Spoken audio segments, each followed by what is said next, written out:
জাহান্নামে চিরকাল থাকবে আরও তৃতীয় শ্রেণীর লোকেরা।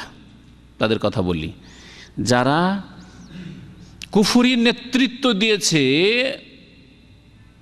বিশ্বে, তাদের আনুগত্য যারা করেছে। এক তো কুফরি নেতৃত্ব দিয়েছে, বাতিলের নেতৃত্ব দিয়েছে, ওরা তো জাহান্নামে যাবে। আইম্মাতুল কুফর ওদেরকে আল্লাহ কোরআনে বলেছেন, আল্লাহ পাক তাদেরকে বলেছেন আইম্মাতুল কুফর।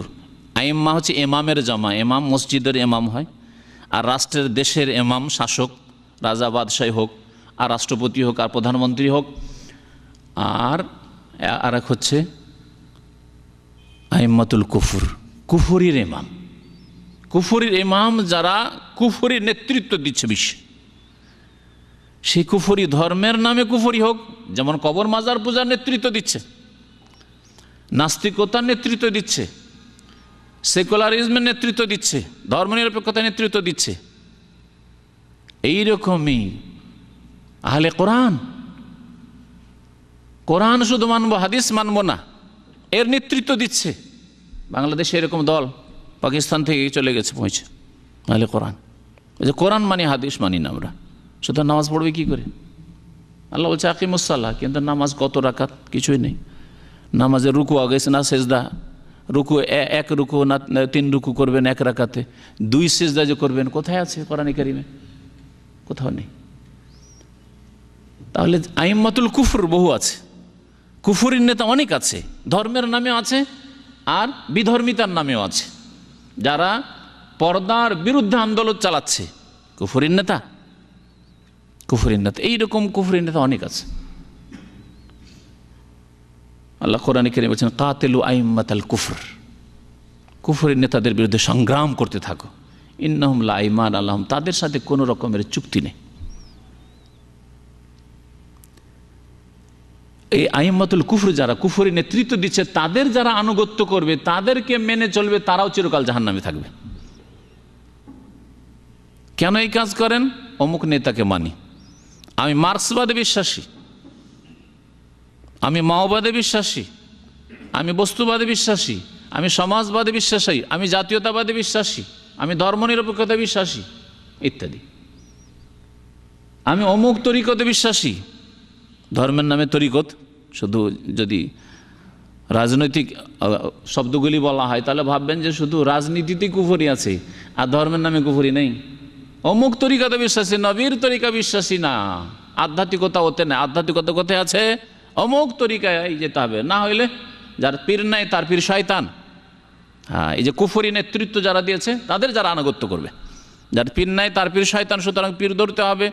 আর পীরের সামনে মাইয়াতের মতো, মাইয়াতকে গোসল দিলে যেমন মাইয়াত কিছু বলে না, তেমন তুমিও পীর যা করুক কিছু বলবে না।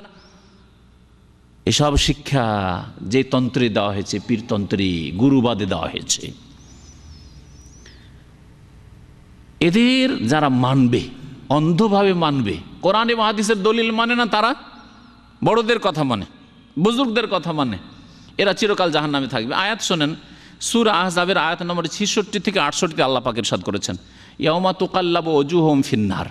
স্মরণ করো যেই দিন জাহান্নামে আগুনে মানুষের চেহারাকে উল্টে পাল্টে জ্বালানো হবে। মাছ ভাজি করেন তো না? কেমন করে ভাজি করেন?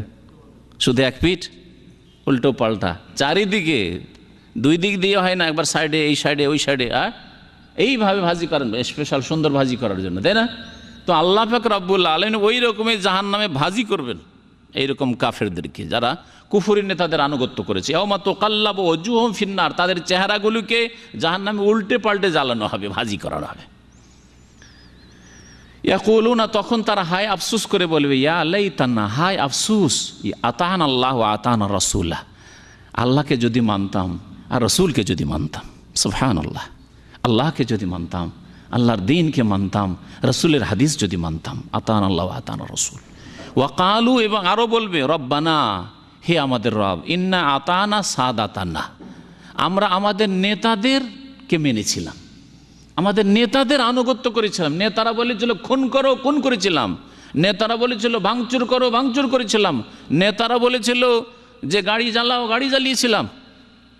ধর্মঘাট করো, ধর্মঘাট করেছিলাম। কিন্তু নেতাদের রব আল্লাহ পাক বলেছেন যে আকিমুস সালাহ করিনি, হাইয়া আলাস সালাহ 5 ওয়াক্ত বলা হয়েছে, আসেনি। সুবহানাল্লাহ। রব্বুল আলমিনকে তারা মানে না, রব্বুল আলমিনের আমিন বিশ্বস্ত রাসূল তাকে মানে না, তার আদর্শ মানে না, কিন্তু তারা তাদের নেতাদেরকে, বাতিলপন্থী নেতাদেরকে মানে। আল্লাহ পাক বলছেন যে তারা আল্লাহ পাককে দরখাস্ত করবে, ইন্না আতানা সাদাতান, আল্লাহ, সাদা হচ্ছে সৈয়দের বহুবচন, আল্লাহ আমাদের নেতা, সৈয়দ মানে নেতা, আমাদের নেতাদের আনুগত্য করেছিলাম। ওয়া কোবারা আনা, আর আমাদের বড়দের আনুগত্য করেছে, কবিরের বহুবচন কোবারা, আমাদের বড়দের বুজরুগানে দিনের আনুগত্য করেছে, তাদেরকে মেনেছিলাম, তাদের তরিকায় চলেছিলাম।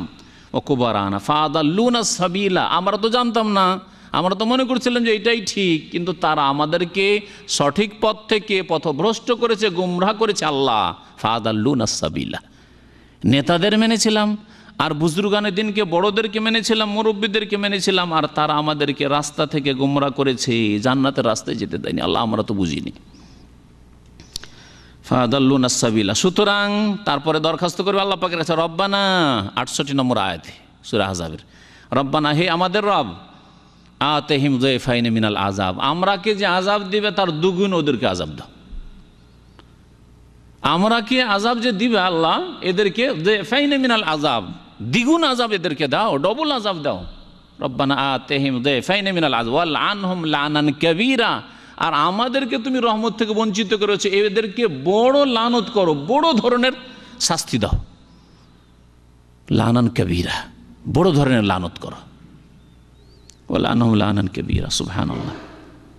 তাহলে সবসময় মনে রাখবেন, ধর্মীয় নেতা হোক আর রাষ্ট্রীয় নেতা হোক, ধর্মীয় নেতা হোক আর দুনিয়ার নেতা হোক, পয়সার নেতা হোক, গদির নেতা হোক, যে কোনো ক্ষেত্রে অন্ধ অনুকরণ করে হক থেকে যদি বাতিলে চলে যান, তৌহিদ থেকে, আল্লাহর একত্রে থেকে যদি শিরকে চলে যান, সুন্নত থেকে যদি বিদাতে চলে যান, আর যদি মনে করেন যে এটাই হচ্ছে মুক্তির পথ, আমাদের কোরআন এবং হাদিস চর্চা করার কোনো প্রয়োজন নেই, তারা যদি জাহান্নামে যায় আমরা জাহান্নামে যাব, এইরকম কথা এক শ্রেণীর জাহেল মূর্খ গোঁড়ারা বলে যে অমুক মুরব্বির কথা বলছেন, সে যদি জাহান্নামে যায় আমি জাহান্নামে যাব। কত বড় সাহস! যদি এইরকম কথা কেউ বলে, তাহলে এই শাস্তির কথা সূরা আহজাবে আল্লাহ পাক উল্লেখ করেছেন যে নেতাদেরকে ডবল আযাবের আকাঙ্ক্ষা করবে, আর তাদেরকে তো আযাব হইতে থাকবে আর চিরকাল সেখানে থাকবে।